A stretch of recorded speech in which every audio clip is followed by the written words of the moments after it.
So the third movement to the overhead series is the push jerk, also done as a split jerk. The only difference there is the splitting of the feet mid-air.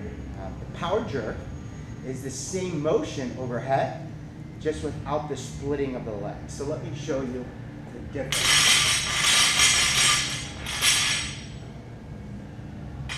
Power jerk.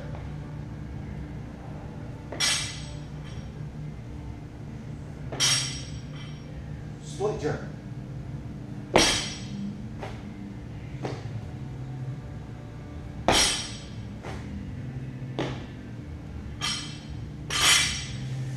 When first teaching this movement, you really want to take as much difficulty out as possible. So we don't teach the split jerk very often. Well, this is a specialty course, or we're in a skill piece for the group training. The power jerk, we really want to emphasize and teach early and often.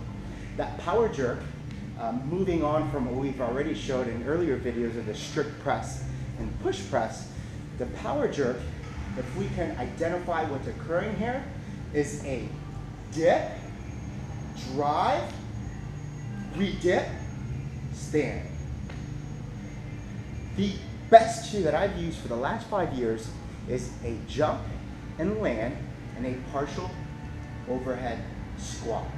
I'm going to jump and land in a partial overhead squat. If I just took the hand motion out of it and I used the jump and land in a partial overhead squat, this is what it would look like from hips down.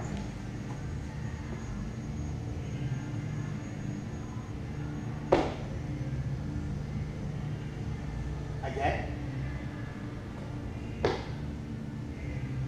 That's the most important piece. From there, we're going to move to the overhead series, which we've already taught. We've already used in progressions in earlier classes, earlier reads.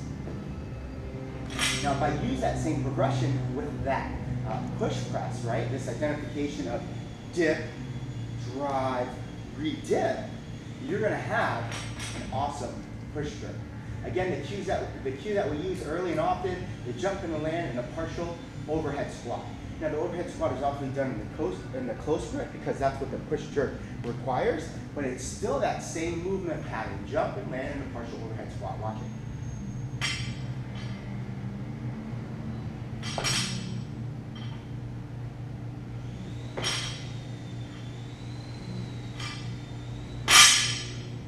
It's a phenomenal exercise. It has great power and speed, and what we know about the push jerk is it can allot without any differences in strength, 20 to 30% more load overhead in a push jerk than one can push press.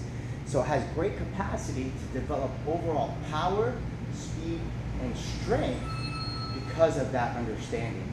Now, it's a complex movement and not one that we would incorporate into beginner athletes, but it's one that we want them to get to think about over time. The easiest modification here is bringing down the progression to the push press. So in group training, right, because one-on-one is super easy, we are having this conversation for the sake of the group class and the cues that we can use to most effectively make the greatest improvement in the group setting. The jump and land and a partial overhead squat is great. If the athlete can't get it, it's too complex and it's you find that disillusionment or frustration, we're going to scale the athlete back into push presses because we need to get them comfortable with this dip, drive, press first, with this dip, drive, press. From there, you go dip, drive, press, jump and land in a partial overhead squat. It's a phenomenal cue. It's one that I've always used with great success. Speed is king in this lift. Sometimes the movement is done too slow. They don't feel that moment of weightlessness in the jerk. They're not pressing underneath the bar. Super, super important to teach speed when moving into the conversation of Olympic lifts or the derivatives like the push jerk or split jerk. Another series, we're going to go over the split jerk. We're going to talk about some major concepts, advanced conversations of the push jerk and why it is so effective, and some theory there. If you like this video, like it below. Subscribe.